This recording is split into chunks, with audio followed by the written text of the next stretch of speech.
Hi everyone, I'm Dawn Kramer.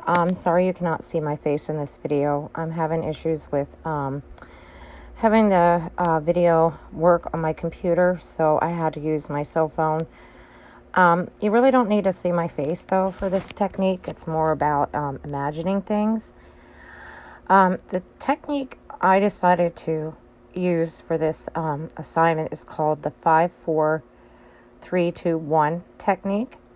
This technique really helps benefit people that have anxiety, and it can also help people that have flashbacks if they're experiencing post-traumatic stress disorder, people that have issues falling asleep, people that are stressed, people that are experiencing panic attacks.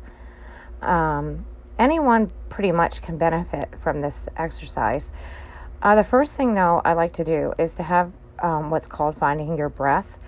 This particular exercise didn't have like a specific number of breaths that you need to do, so it's more or less up to you to find your breath. And the first thing you want to do is inhale deeply through your nose and then exhale slowly out of your mouth.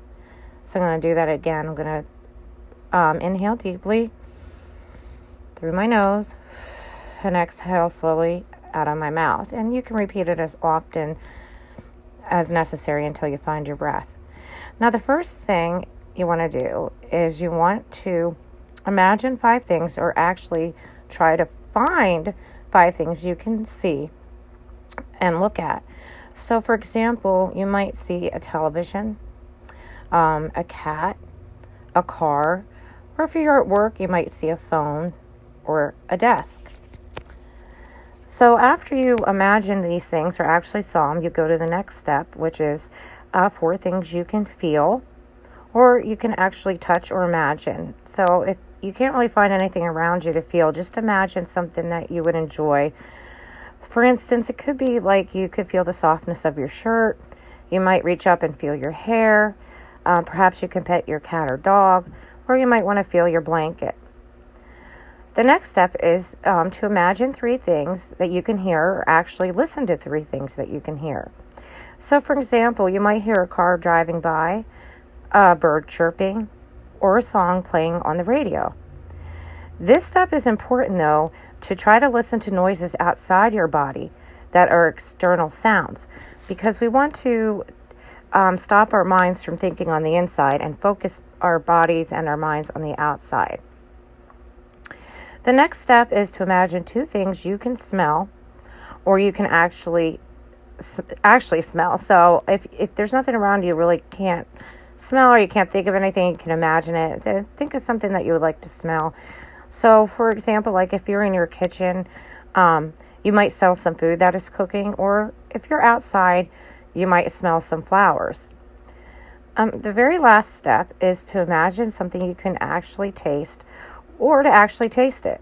So, for example, you might taste a breath mint, or like if you have some gum, you might chew on some gum. And if you can't really think of anything or see anything near you that you could eat or taste, just imagine something that you really enjoy. It could be a favorite food, favorite dessert. Now, some people will go through this technique and still feel a little bit anxious.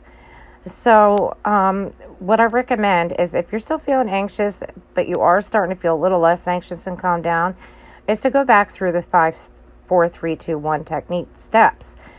And as you go back through them, imagine different things. So, for instance, the 5 things that you could see, you want to picture something else. So maybe this time it's a stapler or paper clip, a notepad, a pencil, a pen.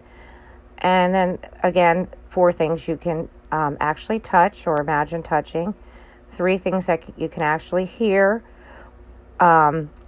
externally, more so than internally. So in other words, with this exercise, you don't want to listen to like your heart beating, or some, like if you're hiccuping, you don't want to focus on that. And 2 things again that you can smell. And lastly, something you can taste. I also really like this exercise technique because it does help ground a person and helps them to, like I said before, to focus on other things. So You're not just focusing on your own anxiety. And like I said before, I really do feel that this would help pretty much anybody who also wants to feel like they are in control then, and that they are also safe. And this exercise helps with doing this. I hope you enjoy listening to my video recording, and I hope all of you have a great night. Thank you.